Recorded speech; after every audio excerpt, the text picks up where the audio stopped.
Ciao a tutti e bentornati sul canale. Allora, oggi partiamo con la sesta parte, il sesto appuntamento dell'aggiornamento dei setup, quello dovuto alla 1.49 di aggiornamento di Gran Turismo che ha scombussolato del tutto i vari setup delle precedentemente fatti. Come funziona il video? Quando parte il setup nuovo dell'auto, sopra trovate il link al video originale dove facevo vedere cosa compravo nel negozio messo a punto e in GTA. Però partiamo dai, innanzitutto con la prima auto che andremo a vedere oggi, la prima delle quattro, anche oggi 4 auto. La prima, come vedete, è la Radical SR3 SL del 2013, gran macchina, poca potenza ma grande duttilità, veramente una gran bella macchina. Seconda, cuore, Ferrari GTO 84, bellissima auto, niente da dire, punto. Mi astengo da ogni commento, se no sarei di parte, per cui lascio perdere. Terza auto, Shelby Cobra 427 del 66 molto vecchia, ma l'auto ne vale veramente la pena, è fantastica. Quarta e ultima auto, McLaren P1 GTR del 2016. Questa sarà l'auto più difficile da far vincere alle mani, in questo caso la portiamo alle mani. Comunque, non sveliamo nulla, partiamo subito con la prima che dicevamo era la Radical SR3 SL del 2013. Allora, andiamo a vedere il setup nuovo che ho fatto per riportarla a Tokyo e soprattutto rivincere a Tokyo, che è la cosa fondamentale. Allora, andiamo a vederla. Scompaia un secondo che si vede bene il setup. Sport dure, queste sono le regolazioni delle sospensioni, un pochino diverse rispetto all'altra volta. Differenziale. Di qua la deportanza non la possiamo toccare. Qui la regolazione l'ho lasciate intatte, cambio mi raccomando manuale, personalizzato manuale con 2,90 di punta massima e queste sono le regolazioni che sono standard, l'ho lasciate stare, nessun problema.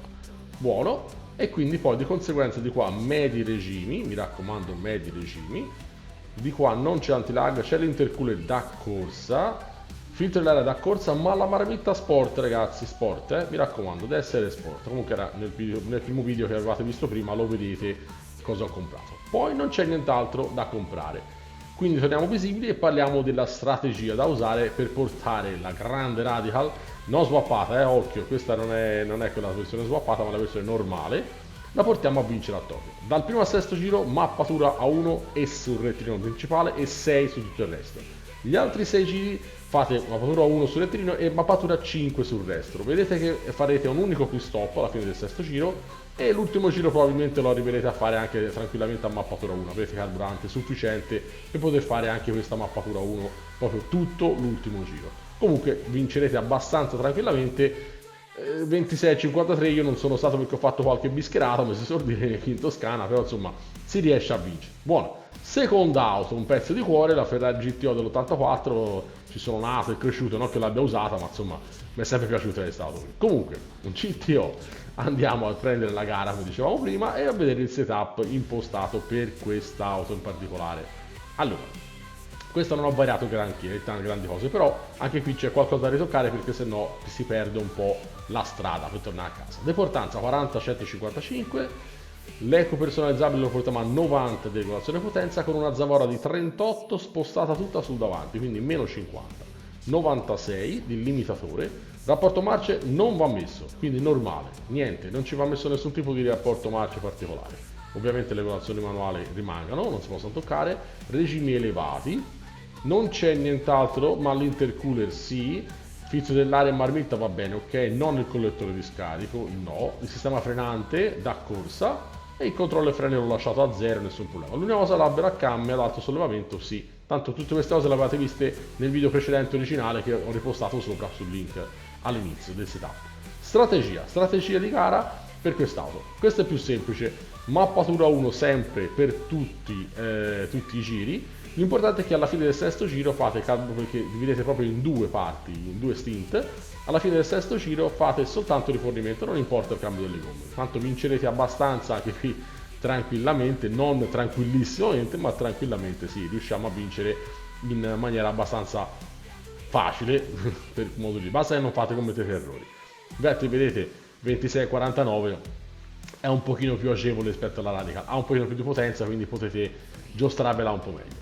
Terza auto, la Shelby Cobra 427 del 66, altro gran pezzo di macchina. Qualcuno mi contesterà il discorso della lettone, vero Salvatore? Però insomma in ogni caso ce l'avevo prima, lo rilascio qui, è una scusa per tenerlo sempre. Un po' di deportanza fa sempre comodo. Allora, ma buio così si vede bene il setup. Sport dure, queste sono le sospensioni leggermente variate rispetto alle precedenti. Poi andiamo sulla deportanza che è 200 il massimo così guadagniamo un po' di pp sul posteriore, 90, 19 di zavorra su più che sufficienti, però anche questo sull'avantreno con un 96 di regolazione di limitatore di potenza.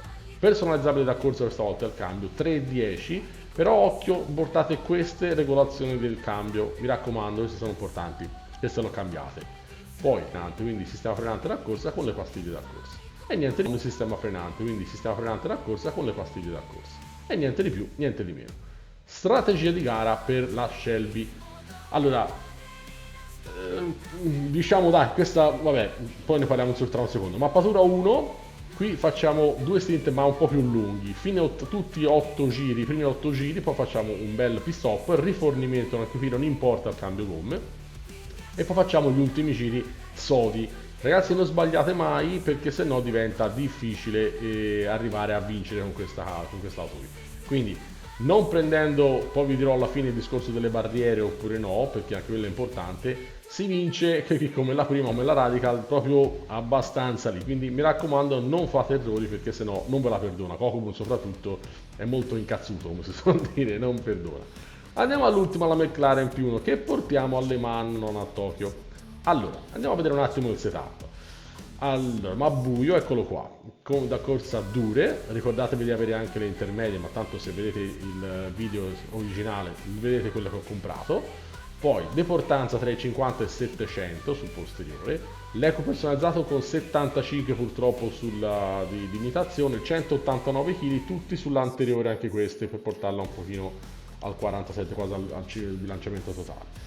85 rapporto cambio manuale, mi raccomando, 3,50 di punta massima, questi non l'ho toccate, 7 marce sono più che sufficienti, tanto se arriva alla settima si mette proprio a pelo un fondo. Di qua nient'altro da sistemare. Allora, qui avete anche la parte elettrica, parlando di strategia, però vi dura sostanzialmente un giro, quindi vi dà una buona potenza per il primo giro dove dovete recuperare tanto. Farete tutto a mappatura 1 e poi va visto il meteo. Si riescono a fare 3 giri, però se piove, ragazzi, con quest'auto si vince abbastanza tranquillamente. Sicuramente se non piove, se non piove ve la giocate fino all'ultima, perché dal secondo giro in poi fate più o meno gli stessi tempi. Dovete veramente essere dei manici, dei bel top player, perché sennò diventa veramente difficile vincere. Però non impossibile, ci mancherebbe altro. È bella anche per quello. Vedete, io ho trovato la pioggia e quindi ho stravinto alla stragrandissima perché non ci sono problemi, un giro, il resto e un bel po' guidato. L'unica cosa che vi dico appunto è di stare attenti a Tokyo soprattutto, perché per avere il bonus di gara pulita, soprattutto su Tokyo, non dovete tamponare, non fatevi tamponare, non tagliate l'ultimo cordolo, come dico sempre nei vari video, l'ultimo cordolo dell'ultimo tornante, né esterno né interno, ma soprattutto potete usare tutte le barriere che volete. Io ho usato in queste 3 gare soltanto la barriera alla prima curva del primo giro, niente più, solamente quella lì. Quindi solo per dirvi come l'ho fatto io il tempo. Buono, ragazzi, grazie per aver visto il video e ci vediamo al prossimo. Un saluto a tutti da Sergio.